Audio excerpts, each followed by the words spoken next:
எல்லோருக்கும் நமஸ்காரம். மாதா பிதா குரு தெய்வங்கள் திருவடிகளை போற்றி. ஸ்ரீ காஞ்சி மகா பெரிவா திருவடிகளை போற்றி. விண் இன்று பொய்ப்பின் விரிநீர் வியன் உலகத் துள் நின்று உடற்று பசி.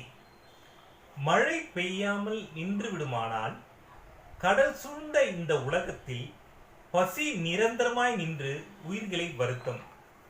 வள்ளுவர் பெருமானின் அறநெறிகளை பின்பற்றி வாழ்க்கையில் நாம் முன்னேறுவோம்.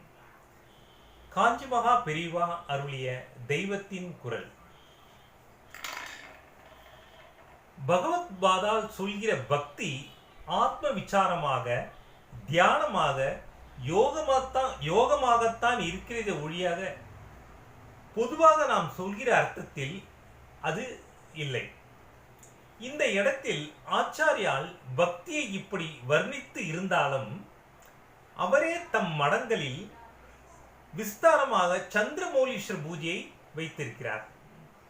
அருவமான ஆத்ம தத்துவத்தை முடிவான லட்சியமாக அவர் சொல்லி இருந்தாலும் அருவமான ஆத்ம தத்துவத்தை முடிவான லட்சியமாக அவர் சொல்லி இருந்தாலும் அவரே உருவத்தோடு இருக்கப்பட்ட தெய்வங்களின் உபாசனையையும் நிலைப்படுத்தி ஷண்மத ஸ்தாபகர் என்ற விருது பெற்றிருக்கிறார்.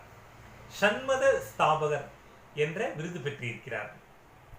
க்ஷேத்திரமாக போய் அங்கங்கே உள்ள மூர்த்திகளின் மேல் சோஸ்திரம் பண்ணியிருக்கிறார். இதையெல்லாம் பார்த்தால் லோக ரீதியில் நாம் சொல்கிற பக்தியும் ஆச்சாரியார் விசேஷமாக அங்கீகரித்த விஷயமே என்று தெரிகிறது. இதையெல்லாம் பார்த்தால் லோக ரீதியில் நாம் சொல்கிற பக்தியும் ஆச்சாரியார்கள் விசேஷமாக அங்கீகரித்த விஷயமே என்று தெரிகிறது.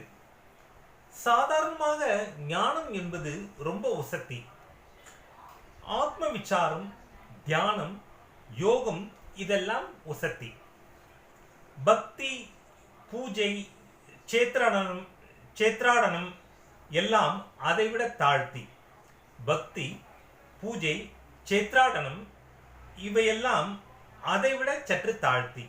இந்த பக்தியை விடவும் கூட பல திரிசான ஆச்சாரங்கள், அனுஷ்டானங்கள், வைதிக கர்மங்கள் எல்லாம் இன்னமும் தாழ்த்தி என்று ஒரு அபிப்பிராயம் உண்டு. இந்த காலத்தில் படித்தவர்களிடம் இந்த அபிப்பிராயம் தீவிரமாக இருக்கிறது. கர்மாக்கள் எல்லாம் மூட நம்பிக்கை, அதாவது சூப்பர்ஸ்டிஷன். பக்தி சமாச்சாரம் எல்லாம் வெறும் உணர்ச்சி, சென்டிமெண்டல். பக்தி, தியானம் அதாவது மெடிடேஷன், யோகம் யோகா, ஆத்ம விசாரம் செல்ஃப் என்கொயரி, இதுகள் தான் ஆத்மா சம்பந்தமானவை, ஸ்பிரிச்சுவல் என்கிற பேச்சு இப்பொழுது ஜாஸ்தி.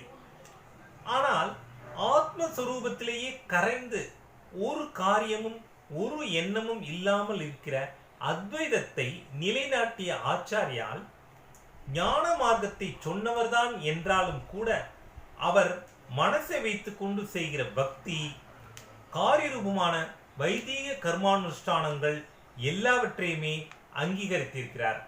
இதன் அடுத்த பகுதி நாளை காண்போம். ஜெயஹிந்த்.